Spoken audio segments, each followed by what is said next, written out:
Hey there, welcome to LSAT Demon Daily. I'm Ben Olson, that's Nathan Fox. Together we're the founders of LSATdemon.com and our weekly podcast, Thinking LSAT. We have an email here from Anonymous. In one of the daily episodes, Nathan references having, quote, a bit of swagger when it comes to the LSAT. Could you please expand on that? I think I'm somewhat submissive heading into the test, which is hurting my chances of performing to the best of my abilities. Coupled with testing anxiety, it's not a dyad pushing towards crushing the LSAT, which is the goal. How can I achieve that cognitive shift wherein I dominate the LSAT as opposed to the other way around? Thanks and regards. Dyad. Something that consists of two elements or parts, like the mother-child dyad. Coupled with testing anxiety, it's not a dyad pushing towards crushing the LSAT. I think being submissive. Hmm. So being submissive toward the test, coupled with testing anxiety. Oh, creates so that dyad. The dyad. Yeah, got it. Those two things. Yeah, they're not pushing toward crushing the LSAT. That's true. Yeah. I think the most important way that you can put the LSAT in its place is by getting actually good at it. If you get good at the test, then you're gonna have swagger when you sit down to do the test. Like you'll be confident in your ability to figure it out.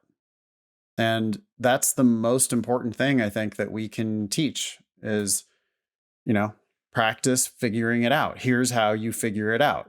When you drill, you're going to figure it out most of the time, right? The demon is trying to give you questions that let you figure it out 80% of the time. If you get too many of them right, then the demon starts feeding you harder questions so that you still sometimes struggle. That's how you improve.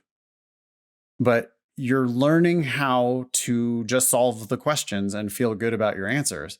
And when you get to that point where you realize, oh, I can get them right if I just take my time, then I think you're naturally going to start to have that swagger. Yeah, I think it helps to have realistic beliefs about the test. This is essentially, I think, what you're saying, Nathan, but realize that the test makes sense, that there are words on the page that have meaning, and they're not strange, they're not esoteric, they are common sense, rational meanings. And you can decipher them if you just focus on each sentence one at a time, pay attention to what's being said, and read the question, understand what they're asking of you, and then look for an answer that best answers that question. The test makes sense. We're not saying that as a gimmick. It's a test of logic and reasoning, and they've made it very logical, and you can understand it, and it can make sense on an intuitive way, not just some formal logic way. So if you realize that the test can make sense, it's a thing that you can master. When you say you are somewhat submissive heading into it, there's some hesitation or fear, but there's no reason you can't understand everything on this test, or at least 98% of it. And that's enough to get a very, very high LSAT score. Sure, there may be some random sentence that's just like, bleh, like, what is that? That doesn't make sense. But you can understand all of it. Yeah, you have to decide that the LSAT is easy. I think drilling is a really good way to do that because the drilling tool should just get you getting them right regularly. And timed sections are great for that too, or untimed sections for that matter. But doing a section, should help you understand how easy the test is, because the first few questions on every test, if you take your time with them, are very easy. There's going to be 4 terrible answers, 1 perfect answer. Those questions are really, really easy. They make sense on the page. You can figure them out with no prior prep. And so if you decide that the LSAT is mostly like that, which it is, if you approach it the right way, then you start to look forward to it. You start to enjoy it. It turns it into a game for you.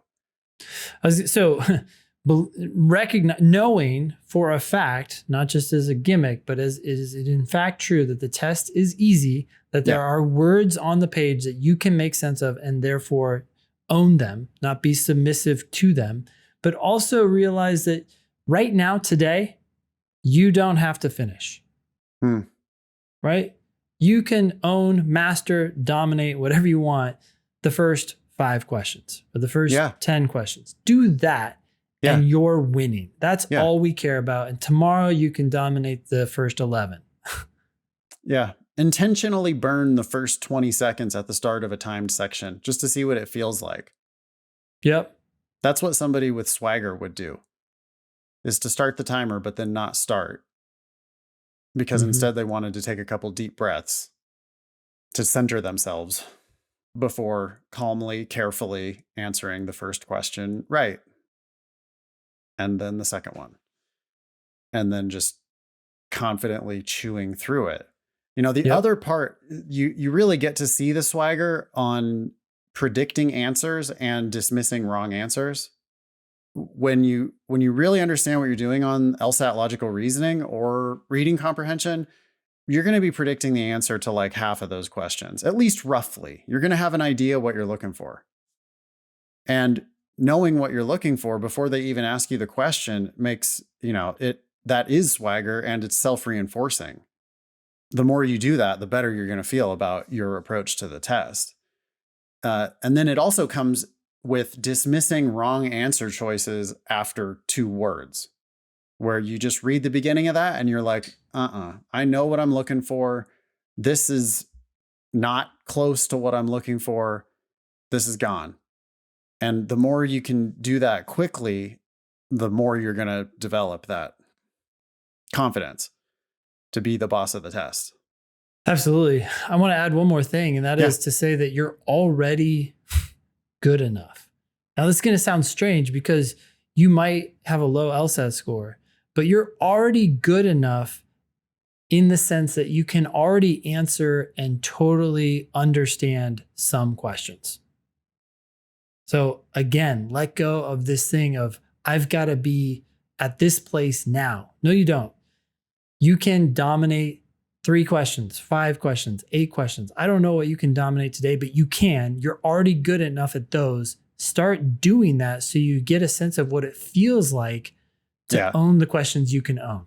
And then you'll just continue on that road. Yeah. Build from where you are today. Yep. The ones that you can get right. You see how those make perfect sense on the page? There's words there that you can figure out that make it make perfect sense. Okay, you did it there. You can also do it on all these other questions. Yep. You just have to be careful with it. You just have to take your time with it. Thanks for writing in. Yeah. Email daily@lsatdemon.com if you'd like to ask us a question or share some LSAT or law school admissions news. Thanks for listening.